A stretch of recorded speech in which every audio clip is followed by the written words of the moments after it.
Olá, que Deus abençoe sua vida.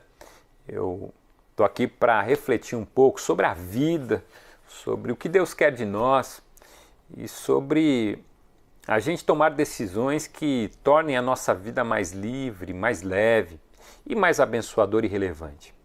E para isso queria convidar você para refletir um pouco no texto da Palavra de Deus, de Romanos, capítulo 5, verso 20, que diz assim: a lei foi introduzida para que a transgressão fosse ressaltada, mas onde aumentou o pecado, transbordou a graça.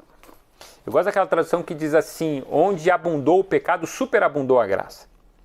A verdade é que até aquelas pessoas que desejam a paz mundial, eu e você que desejamos que os relacionamentos sejam respeitosos, que as pessoas se deem bem e se entendam, até a gente é gerador de caos.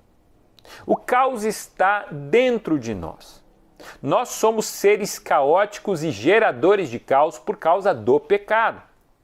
Porque o pecado ele existe e o salário do pecado é a morte, é a confusão, é a desgraça. Então quando a gente olha para a vida, a gente percebe que a vida é caótica e a vida é caótica por nossa causa. Eu gosto de olhar para o ambiente da igreja. O ambiente da igreja é um ambiente interessante, porque você tem muita gente, o pessoal quer buscar Deus, quer se aproximar de Deus, mas ali é um lugar caótico. Tem muita gente que acha que a igreja é um lugar fantástico, mas a igreja é um lugar de caos. Tem gente diferente, gente que pensa diferente. Aí um fala, não, tem gente que é doente emocionalmente, todos nós o somos de alguma forma. A verdade é que todos nós somos enfermos e geradores de caos por causa dessa natureza de pecado que está em nós. Mas é interessante, porque talvez você pense assim, não, mas a igreja é um lugar muito grande, é lógico que vai ter caos, tem muita gente diferente e tal. Mas se você pegar uma casa onde você tem uma família com a mesma cultura, ali é um lugar de caos. A mesma cultura, a mesma criação, e o caos se estabelece. É a filha que não conversa com a mãe, é o filho que não fala com o pai, é o pai que não quer reconhecer o filho, é a esposa que briga com o marido e a separação que acontece. Esses ambientes de muita confusão, às vezes, podem ser um transtorno absoluto e um lugar de nascedouro de caos. Um lugar onde o caos está sempre presente, um lugar permanente. Mas também você pode pensar, não, mas eu e minha esposa, a gente decidiu não ter filho justamente para não viver o caos. Tudo bem, o caos está no seu casamento também. O caos ele se estabelece, muitas vezes a gente não consegue se entender com o cônjuge, as coisas não acontecem do jeito que a gente gostaria, e ali o caos se estabelece. Aí talvez você que diga assim, não, pastor, mas eu nem casei para não viver esse caos. Eu moro sozinho, estou muito resolvido, ótimo. Mas há dias que até mesmo vivendo sozinho o caos se estabelece. Tem gente que briga com o espelho, fala, pô, mas você é burro, você faz tudo errado. Tem gente que não aguenta olhar sua imagem no espelho porque cometeu erros crassos. A verdade é que o caos está em nós. O caos não está fora, o caos não está no outro. Tem gente que cria mais confusão, mas a verdade é que o caos está em nós. Tem gente que não percebe, mas vive criando confusão por causa do outro, porque acha que o outro é criador de confusão. Ou porque acha que o outro faz tudo errado, e aí vive criando confusão porque o outro faz tudo errado. Porque essa é a nossa realidade. A nossa realidade é de caos. Tem gente que vive exigindo o respeito, mas não respeita ninguém. Por quê? Por quê? Por causa do caos. Tem gente que vive falando assim, eu quero viver em paz, e vive xingando e arrumando confusão com todo mundo. A verdade é que o caos está em nós.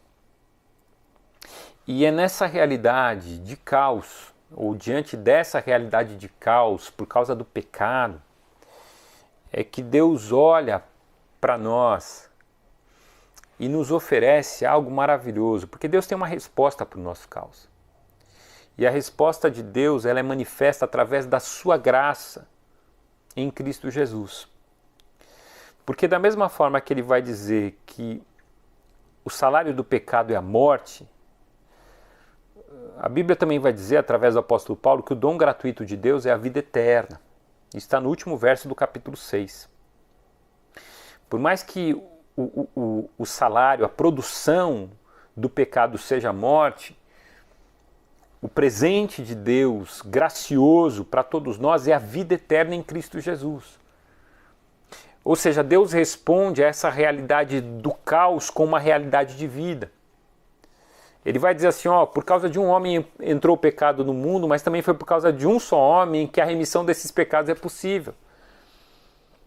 É por isso que ele vai dizer no capítulo 5, verso 8, mas Deus prova o seu amor por nós pelo fato de que Cristo morreu por nós, sendo nós ainda pecadores.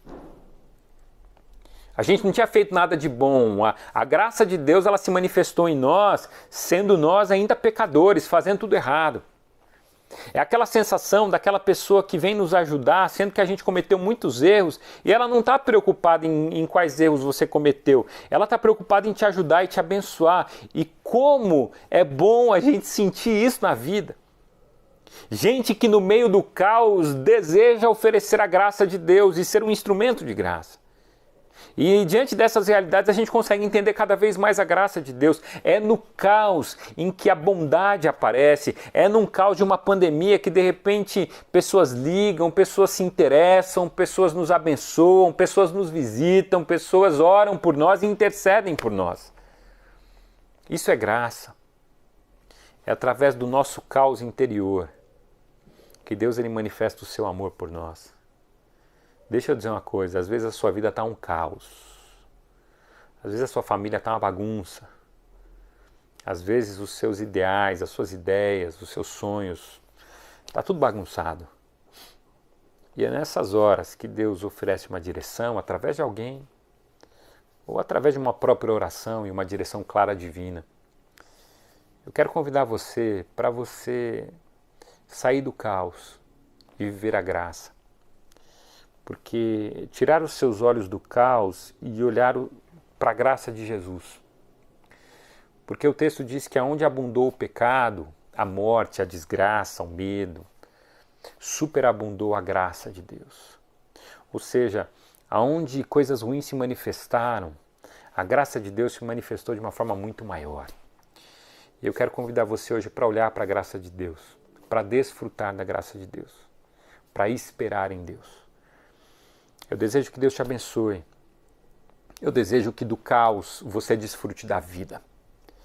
Eu desejo que você que hoje está vivendo um caos na sua vida, por causa de uma doença, por causa de um vírus, por causa de uma pandemia, por causa de alguém que está numa UTI, eu quero convidar você hoje a olhar para a graça de Deus e perceber que há morte, mas há vida. Há sofrimento, mas há esperança. E Deus é produtor, gerador de esperança. Nós somos geradores de caos, mas Deus tem uma resposta para o nosso caos. A sua poderosa graça que nos transforma e gera em nós esperança. Que Deus abençoe a sua vida, que Deus abençoe o seu coração e que a esperança que vem do alto seja sobre todos nós, através da sua maravilhosa graça que se manifestou em Cristo Jesus, para aqueles que viviam na escuridão. A luz acendeu. Para aqueles que viviam nas trevas, uma gloriosa luz se estabeleceu. Que Deus abençoe a sua vida.